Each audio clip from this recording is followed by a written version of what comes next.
front line of policing is loud, but the voices behind it, they're a lot louder and I think, frankly, a lot more interesting. Hi, I'm Bob Plaschke, and this is First Response. This is the number one podcast that takes you behind the badge and uncovers real stories and experiences of first responders from all walks of life and the topics that shape public safety today. If you're curious about the guy or the gal behind the hero, and they are indeed truly heroes, and the topics that they care about, take a listen. This is kind of your front row seat to hearing some of the really interesting voices out there, and more importantly, the heroes. This podcast is sponsored by PepperBall, where I have the honor to serve as CEO. PepperBall creates non-lethal alternatives to guns police use to keep themselves and the public safe. So today, I'm super excited to be joined by David Berez. David, after serving 20 years as a police officer in East Windsor Police Department, which is in the middle of New Jersey, retired and then went back and got his master's degree in psychology at the University of Pennsylvania, and now speaks on all topics relating to policing and the psychological challenges around policing and how we as citizens need to support policing. One of his efforts is Citizens Behind the Badge, which is a non-for-profit focus on supporting policing and policing policy. David, welcome. The question to you is, it's not typical for me to talk to retired folks who have actually go back and get their degree in psychology. Tell me, why did you do it, and what did you learn from that process, looking back over your career? Well, first, thank you for having me on the podcast. I really appreciate it. I'm grateful for all the work that you do through PepperBall and bringing a voice to law enforcement through that platform. So thank you for that. When I retired as a police officer, as many of us do, we don't always have a purpose. And we always joked about, I'm going to be a greeter at Walmart. But you know what? The high stress life that we live in that field, that will last you about a week. You need that adrenaline rush. You need something more exciting. You need some more fulfillment in your life. Policing is so purposeful that, not that there isn't a purpose to being a greeter at Walmart, but it doesn't fulfill the purpose that we have as police officers. So I knew I needed something more coming out of that. And so when I retired into COVID. I retired into the civil unrest following the George Floyd incidents. And I didn't retire with grace. And I didn't retire with a purpose that I thought was going to be fulfilling for me. So at that point, I lost so many friends in my local community to suicide, police officers to suicide. And I realized that if it wasn't for them, I might be that next statistic. So I needed to do more. I needed to do something to give back. So in New Jersey, we had a master resiliency program that we were putting together for the state. We were actually the first state in the country to do so. And I was the first, or I think second retiree to be part of that program. And because of that program, I learned about the master's program at the University of Pennsylvania, the Master's of Positive Psychology. And Dr. Seligman, who still facilitates that program, is the founder of Positive Psychology back in 2000. So it was just a great opportunity for me to learn more and understand the science and foundation behind what I was teaching already. And it gave myself credibility that I knew that I could do more for our community as police officers by understanding the why of what we're teaching them and how it works. So I'm the theoretical stuff is great, but teach me the why. Let's put the A in MAP, the application, right, behind the positive psychology, and understand why we're doing these things, why we're using these tools. And in the end, it does make us better. It elevates our well-being, and we're less likely to be at risk for self-destructive harm, including suicide. Walk me through, and these are painful numbers, which I've covered on previous podcasts. But walk me through suicide rates for the average civilian versus suicide rates for police officers. So police officers are 54% more likely to take their own life than a civilian in our community, which is an astounding number. And we're 3.8 times more likely to die by our own hand than an assailant on the street. So nearly 4 times more likely to die by your own hand than an assailant on the street. To me, that is just incredible. It's sombering. But, again, previous podcasts, I've talked about, people have asked, how many officers die in the line of duty. And to your point, it is, as you said, it's 4 times as many die by suicide. And so that's hundreds and hundreds and hundreds of officers every year. And this is not only when they're on duty, but it's also when they retire, because the trauma doesn't go away. And it's about 50-50 between active duty and retirees. So the retiree numbers are not good because they're generally kept locally by state. And if you weren't a police officer in the state where you died, no one's going to be reporting that. So it's maybe people didn't even know who you were. First Help does a great job with keeping track of all the suicides. But again, the retiree side is hard. Here in New Jersey, the rate is about 50-50 between active and retired. And just to put a number to that, how many suicides in New Jersey last year? Last year, we're actually really low. I think it was like 4 or 6. It was like the lowest it's been in a very long time. Early on in 2019 to 2021, it was about 25 a year. And that's, small state. This year nationwide, as of yesterday, we're up to 32. Chicago lost 1 yesterday, Chicago PD. 32 officers, and this is on current line of duty, or 32 across current and retired, as much as just line of duty. Just line of duty. 32 officers in the line of duty committed suicide. You've been out of the force for now 5 years. What I can see when I talk to police chiefs, I haven't yet talked to a police chief that doesn't. They all proactively acknowledge this. They all proactively recognize this, and they all proactively say this is their number one challenge above and beyond recruiting and retainment. Is it getting better, or is it just that everyone's now just acknowledging how bad it is? That's a great question. So I think over the last couple of years, especially post-COVID, we've done a great job raising the red flag that we have a problem.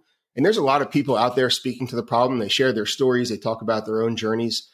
And I think that's really effective. What we haven't really done as much of yet, and I think that's phase 2 of this, where hopefully we'll be converting into soon, is providing the tools where people then aren't as likely to engage in self-destructive behaviors or ultimately suicide. We have a lot of addiction issues in law enforcement that ultimately can lead to that suicide moment, whether it's sex addiction, whether it's substance abuse addiction, other relationship issues. And a lot of that is stress induced. So if we put tools in place that are founded in positive psychology, I believe that we can elevate the well-being of police officers, especially if we're putting these programs in place from the academy level, because then we're less likely to not going to reduce the exposure. And positive psychology is not rainbows and unicorns, that the bad stuff doesn't exist and everybody should, sing along together. It's a recognition that these problems do happen. These exposures will happen to you, but what do you do with them? And instead of looking at why did this happen to me? Let's look at it. Why did it happen for me? And how can you use it as a strength building exercise to move forward better, to bounce forward instead of just bouncing back? Yeah, no, and that makes total sense to me. We were talking earlier, there's this statistic, which now I share with all of my friends. It's when they ask me about what I do and I ask about the police officers that I serve. But I'll let you share that, and that is this notion of bouncing back from a traumatic incident. So why don't you, if you can, describe what would be defined as a traumatic incident, and then describe what a normal citizen would. How many of those incidents a citizen would go through in their lives, and then describe what pace at which police officers experience those incidents. Yeah, a traumatic incident, by definition, is going to be something that negatively impacts you, and it's going to be different for everybody. There's what we call small T's and big T traumas. Small T's are the little things there's little nudges that happen along your life, and just things you see or things you experience. It can be anything from a cut finger all the way up to, a broken arm, or you've been shot. Those are, incidents that happen along the way. Big T traumas are going to be those critical incidences. They're going to be the things that have negatively affected you where you need to now be treated for. But what we don't look is that long view over time. And when you're looking at the average person in the course of their lifetime, they're exposed to 4 to 6 traumas, big and little traumas. I mean, so I'd think a little, like I just had a tooth extracted, and I will definitely put that in as a little T. That's a little T, and we're not that we don't include that in the 4 to 6 for sure. Okay. But a divorce. Again, each person is going to be different. What's traumatic for you is not going to necessarily be traumatic for me, and we can't compare those. Like a divorce, getting fired. Correct. Those are the big ones. Okay. So, and the average person is exposed to 4 to 6 of those per lifetime. Police officers are exposed to 20 per year, 400 to 600 over the course of their career. So if we're not managing those as they come along, if we're not building resilience in ourselves before these things start happening in our career from the academy level, they just get stuck in a box, and eventually that box overflows. So you have to be managing and dealing with these things along the way. And what we haven't done well with yet, and I emphasize yet, because I think we're getting there within the law enforcement community, is managing those things as they come along. There are critical incident stress debriefings for when the big things happen. And I think a lot of agencies are doing those, which is great. But then what are you doing with that afterwards? You got to keep those conversations going. And peer support is super important. Peer support, statistically and through research, has shown to be the biggest mitigator to self-destructive behaviors. Far more than the EAP programs, the employee assistance programs, far more than conventional therapy. Peer support seems to be the trend, and it's also the research proves it out to be the best. Well, and it makes sense, at least to me. I think about it personally, being able to share what I'm going through with a friend or a colleague, and them being empathetic, them being, having similar experiences, and being okay for us to talk about it together is, I think it's what you're describing to some degree. Yeah, absolutely. Yeah, and by the way, when I say peer support, I'm not talking about the conventional or traditional choir practice where everybody goes to the bar after 3 to 11 shifts and has a couple dozen drinks and then tries to make their way home. That is not peer support. That is counterproductive to peer support. So when I talk about peer support, I'm talking about either structured peer meetings or one-on-one conversations, or having conversations with people like, hey, bud, I got a question for you. I was going through this. Have you ever had that experience, and what did it look like for you? Tell me about your journey through that. Because we want to make sure people don't feel isolated and alone, and siloed in their own problems, because that's when problems happen for the individual. Peer support has both a structured and unstructured piece to it, but let's try to keep the alcohol out of the peer support.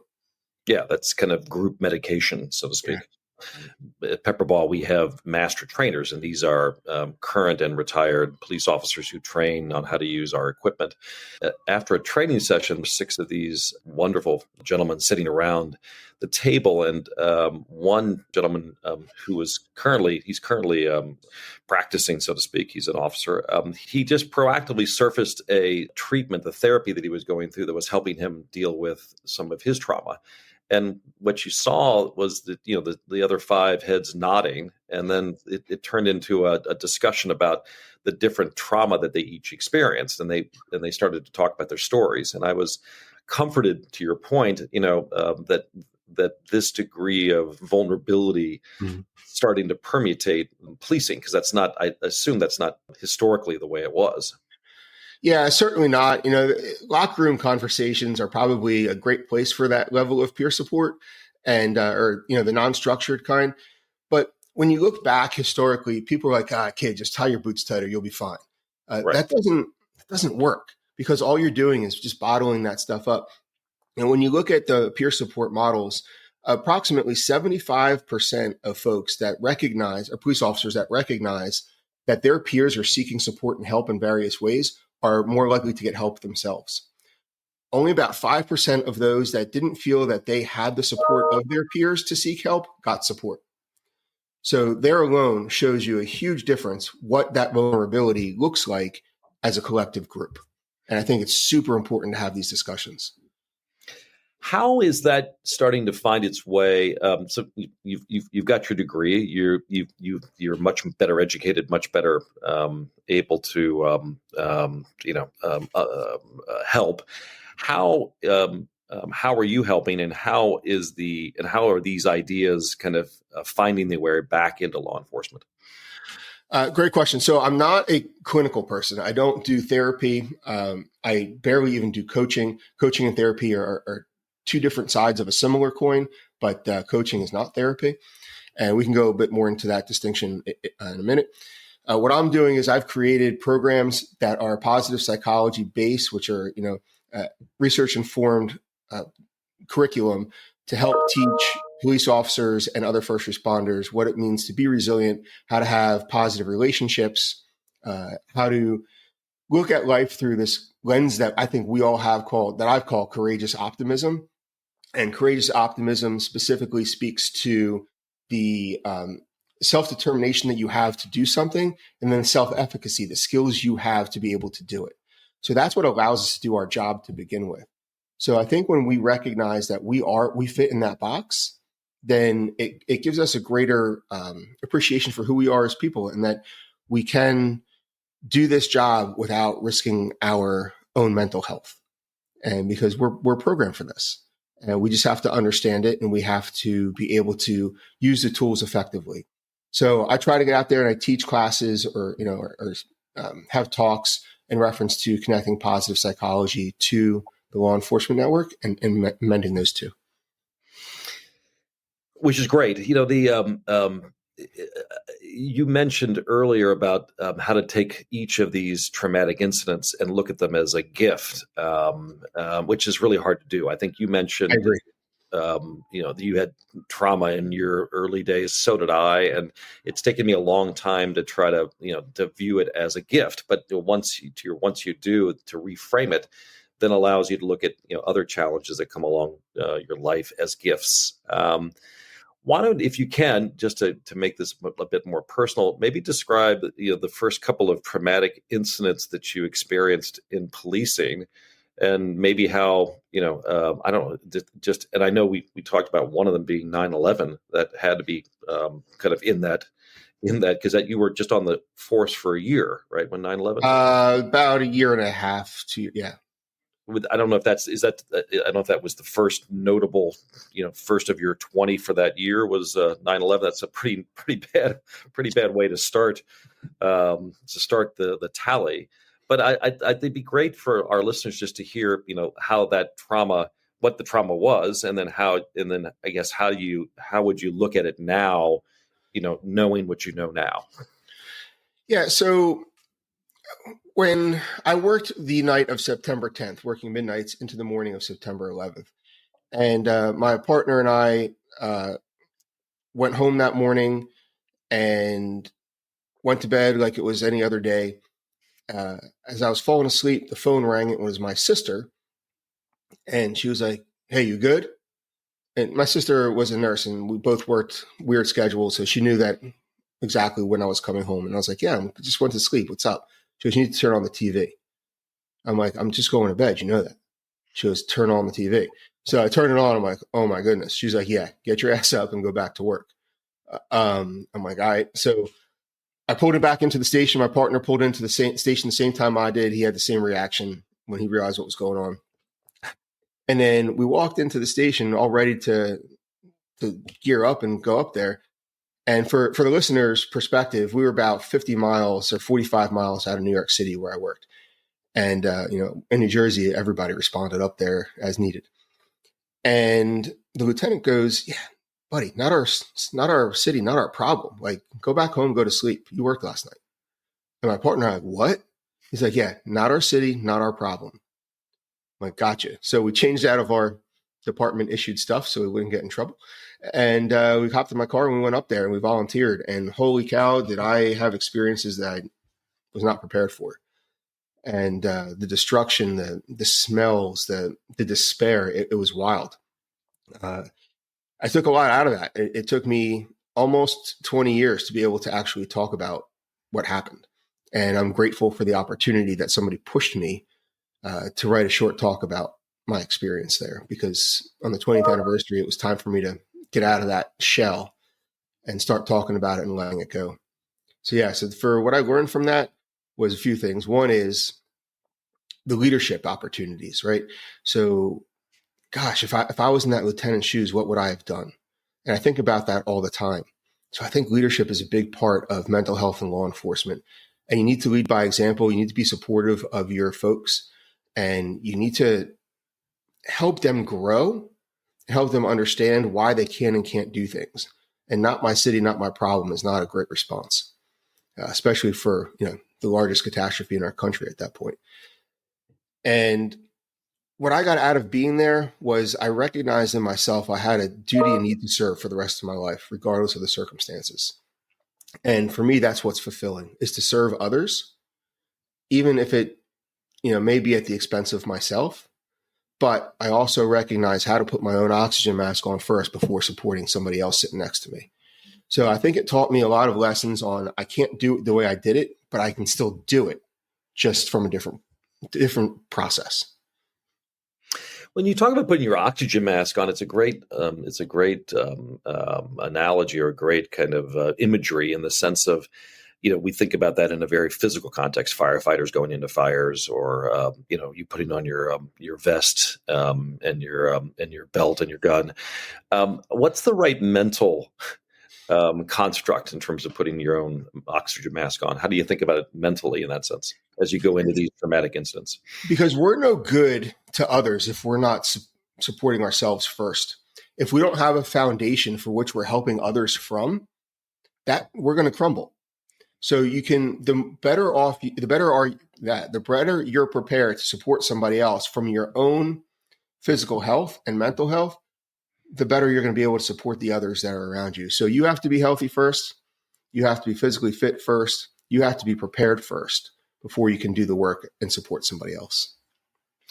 So in the context of positive psychology and this notion of courageous optimism, as you think about the effects, you think about what you experienced in 9/11, and thank you for that you would actually get in your car and drive up there and engage for that many days of horrific experiences. How would you reframe it in that context? It's a horrible thing to see and to experience. Yeah, it's challenging. And like I said, it took me 20 years to figure it out. But I think storytelling was a way that I was able to reframe it as an experience to be able to convey to others what true evil looks like. And I recognized for myself that there was really good people within those moments of true evil. There were heroes that we don't hear about or we don't talk about. I'm talking about the one guy that led his entire office staff down the steps of the World Trade Center and remembered that he didn't check a specific area of his office, and he went back up. The building collapsed on him. Everybody else made it out. There was nobody in that space. I think about the people on Flight 93 who helped bring that plane down in Pennsylvania to avoid having it go into Washington, D.C. Those are the true heroes. And when I take a step back and I look at the evil that existed that day, they aren't the story to me. It's the heroes that are the story. And I try to gain and garner inspiration from those folks rather than look at the evil and say, look what happened to us or to me. But look what happened for me. And I have these people now to inspire me to do good in the world. And they truly are the courageous, optimistic folks that I hope one day that I can call myself, Yeah, and I think it's to your point, it's reframing the experience you went through and not as this traumatic, horrific thing that you want to shut away and just and never think about again, but to open it up, let it see the light of day, and then reframe how you responded as a positive, as opposed to just another as just an image that you force deep into your psychology. Yeah, I would agree with that completely. It's letting those moments sit with you without being able to put them out into the universe and talk about them. Storytelling is very cathartic, and it allows you to build those experiences in a very constructive way and allow them to live outside of your head, which is very important, because when things are just stuck in our head, they can be like scrambled up and we don't know exactly how to frame them, where to put them, or where they belong. But when we write them in a story, or whether we tell them in a story, or whether we create some kind of visual art or music that tells our story, I think that's super important way to categorize the experiences that we've had and be able to share them constructively with other people. And you think about police officers. I mean, this is what I always try to tell my sons and friends. I'm like, these guys, and to your point, you can quantify, up 20 of these horrific experiences a year, and that you encounter them, you deal with them, and you bravely get through them to put the boots on the next day to go do it again. That in itself is heroic, right? And that in itself is, the ultimate in courage. And so, how, if you were just talking to a police officer today, how do you help them deal with those 20 incidents? They won't hopefully be as horrific as 9/11, but they'll be different snapshots of unfortunately evil or sadness or pain. How do you try to coach them to use these techniques?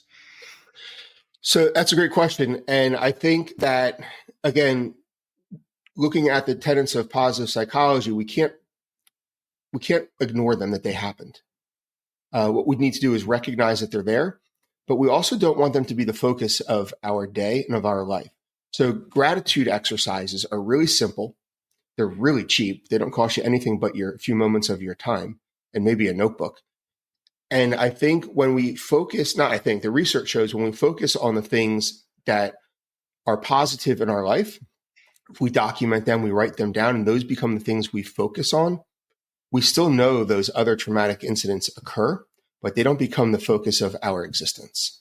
We continue to look at the positives because we're documenting them. I know in my house, what we do is we have a gratitude wall.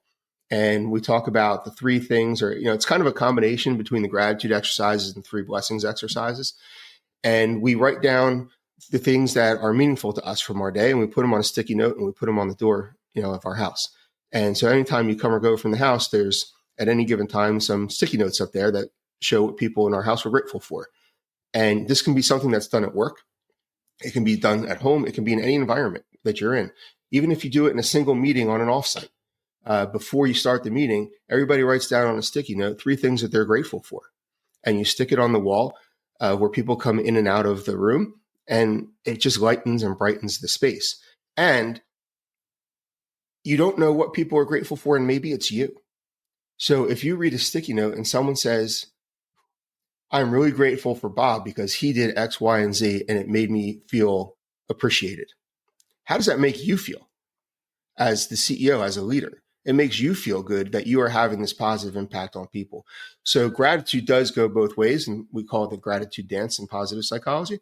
But what we have to do is not get stuck in it. So when somebody does express gratitude for you, you say thank you because it's meaningful for them to express it, just as it is for you to be able to feel grateful for something on your own. So gratitude is an easy way to start that process of ameliorating the bad stuff that you're seeing day to day.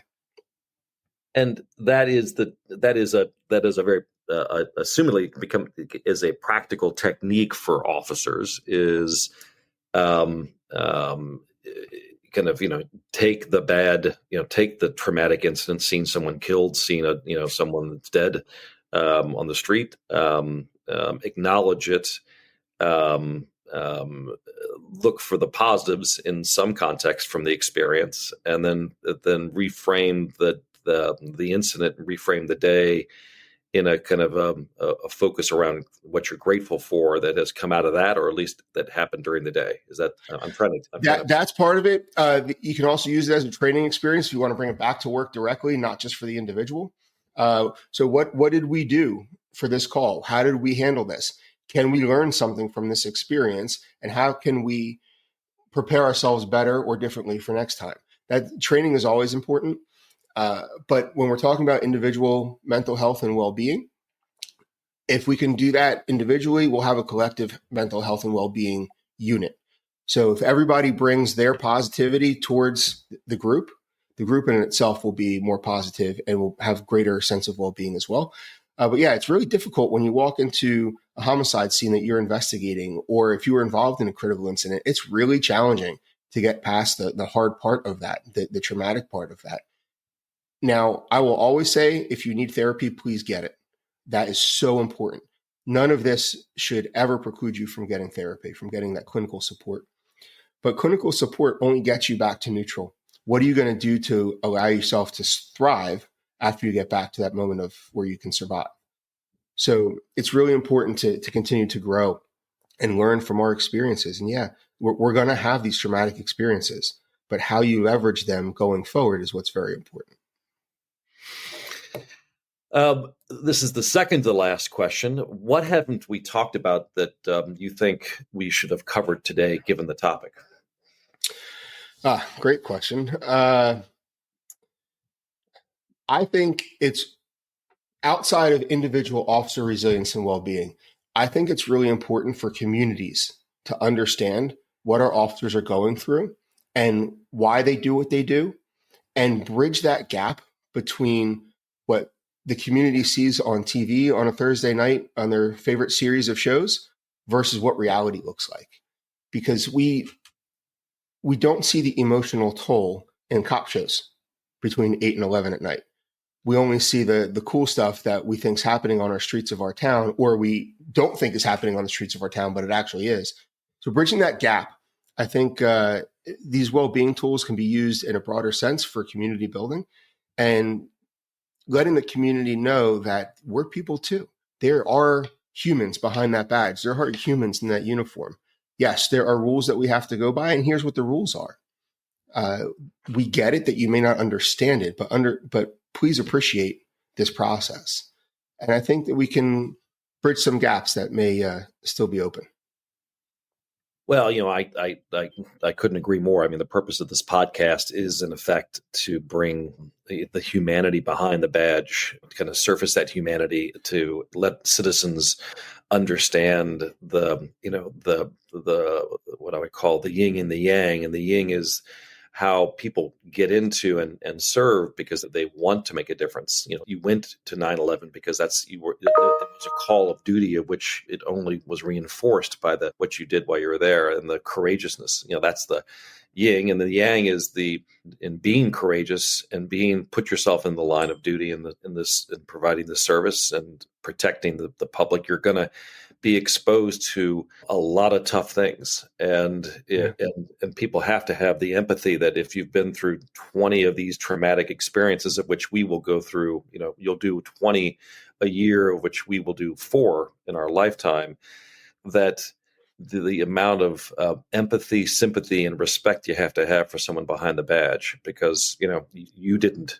If you went through 20 and someone was disrespectful, how might you feel in that conversation?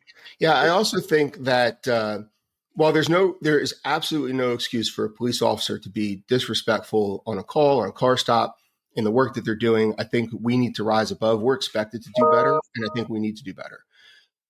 That said, if I'm snippy with you on a car stop, don't just go running asking for the supervisor. Like, that's ridiculous. Have a little bit of empathy and realize, you know what, before that car stop, I might have just lost a baby to CPR. And have a little bit of grace when maybe my bad, or you know what, maybe somebody in my family just got injured or hurt while I just got that phone call 10 minutes before this car stop.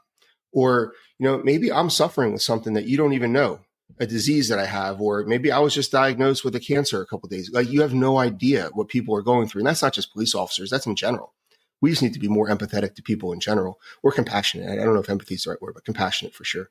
But police officers are people. And I think that's an important thing to understand. And building that bridge between what we do and who we are is important for the community. Yeah, I think it's right. I think historically it was a sense of respect that came with the badge, and it was almost impersonal. It was just basically the badge is the law, and you do what it says. It's almost like the church to some degree. I'm Catholic, so the priests, it was independent of the priest. Yeah. And I think what has, I think that that kind of in quotes worked for some, it worked at some level. But I think now, in a much more evolved world, you have to look beyond the badge or the priest, and you have to look, or the collar, and you have to look at the person behind it. Agreed. And be one, they're people too. They're brothers, sisters, husbands, mothers, fathers, and they are. And I love the word grace. You have to give, as you give yourself grace for what you've been through, you have to give other folks grace, and particularly folks who serve us and who are asked to do the things that we choose not to do. Yeah, that's fair. I mean, I will always say in a joking manner when I'm having more of an argument and less of a discussion is, if you think you can do it better, knock yourself out. Here's an application. Correct. Yeah, and pick up the badge, pick up the gun, and walk into that house. And when someone's behind the door with a gun, you're not going to. Again, it takes a special type of person to run into danger. And by the way, it's not, to your point, it's not heroes, not our only people with badges and fire hoses. It's the guy that you talked about that went back up into his office in 9/11, right? And we've had so many of those recently too. Beyond 9/11, we've had the Route 91 shooting concert in Vegas, where all of those citizens acted. We had a Marine Corps veteran who went and got his personal truck that they use as an ambulance to shuttle people back and forth. We have a little bit more controversial, but Daniel Penny in New York City, who witnessed a individual going nuts on the subway train and restrained him until police can get involved. Unfortunately, that didn't work out as well as some of the others, and it created some other issues. But there are so many people that do such great things. You have the shooting that was at the Kansas City Chiefs parade. Was it almost 2 years ago? And that was all citizens that made that apprehension and that stopped that incident from going forward. There are so many courageously optimistic people out there that have the self-determination and self-efficacy to do good work. They don't all wear a badge.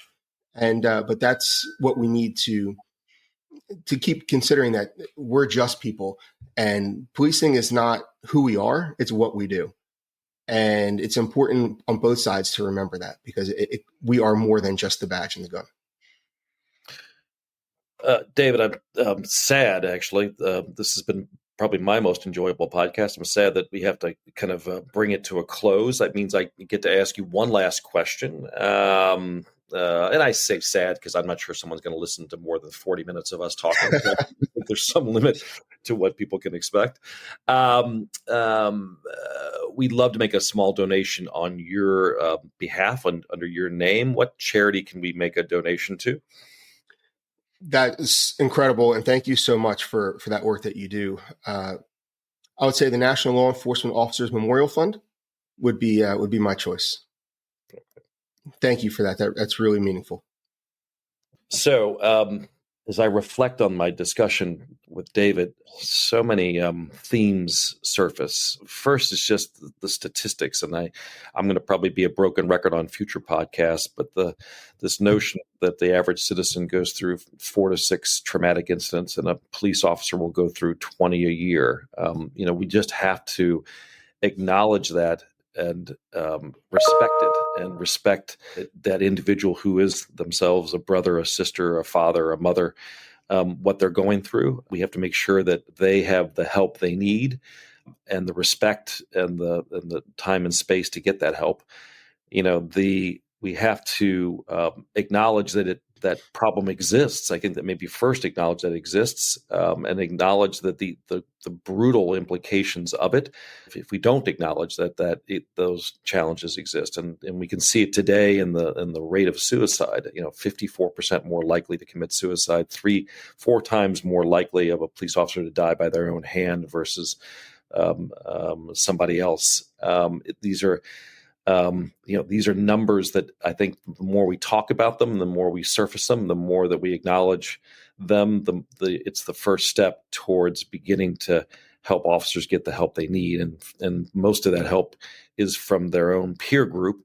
But I think it's also from the people that they come in contact with, the neighbors and the people at cocktail parties, that when they say, what do they do for a living, you have to keep in the back of your mind what that person goes through and have the grace and empathy to treat them with the respect and to acknowledge the pain that they probably experience, almost on a day-to-day basis. I loved the way that David talked about this notion of courageous optimism and how to bring gratitude into the experience of policing and obviously in the experience of whatever we're doing day to day. The notion of being grateful and the notion of how to look at a traumatic incident, big or small, as a gift is something I'm trying to do, and something that is not easy, but I think it's such an important way of framing how one deals with life. And I think finally, this notion of grace for the officers that we come in contact with, whether it's when they pull you over or when you meet them at a cocktail party or at a baseball game, and understand the combination of courageousness that they have in what they do, and combination of what they have to experience on a day-to-day basis. So very compelling and impactful podcast for me. So great for you guys to listen in with me. This is the First Response. It is the number one podcast in talking to officers, kind of getting behind the badge. Again, thanking David and all the work that he's done. And again, I'm Bob Plaschke, CEO of PepperBall. Thanks much, PepperBall, for sponsoring the podcast.